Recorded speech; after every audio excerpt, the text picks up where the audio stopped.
এই তোদের লেখা হয়েছে? আর তোর দিকে যে কালকে কবিতাগুলো দিয়েছিল মুখস্থ করে হয়েছিস? এই রিম্পা তুই প্রথমে ছড়া বল। ঠিক আছে বলছি, লেখাপড়া করে যে গাড়ি চাপা পড়ে সে, ভিখারি যদি হতে চাও লেখাপড়া করে যাও। এই তোকে এইসব ছড়া কে শিখিয়েছে? দাদা আমার একটা স্কুলে ম্যাডাম শিখিয়েছে। ও তাহলে ঠিক আছে। মানু এবার তোমার ছড়াটা বলো। ঠিক আছে বলছি, খোকারা এলো পাটি করতে, ক্ষীর নদীর কূলে, প্যান নিয়ে গেল কলা ব্যাঙে, জল নিয়ে গেল চিলে। এই তোকে এইসব ছড়া কে শিখিয়েছে? কেন, আমার মাম্মাম শিখিয়েছে।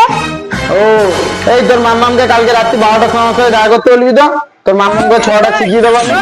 যত সব। এই অর্পিত তোর ছড়া মুখস্থ হয়েছে? হ্যাঁ দাদা হয়েছে, বলবো? হ্যাঁ বল, এদেরটাও তো শুনলাম, এবার তোরটাও বল দেখি শুনি। ঠিক আছে বলছি, হাট্টি মাটিম টিম, তাকে খায়া দিত ডিম, তার ছাতি পায়ে ডিম, হাট্টি মাটিম টিম। ওই রিম্পা, আমাদের মনে হয় দাদা কবিতা শুনে মাথা ঘুরে পড়ে গেছে। ওই রিম্পা, যে যেখানে পারবি পালা।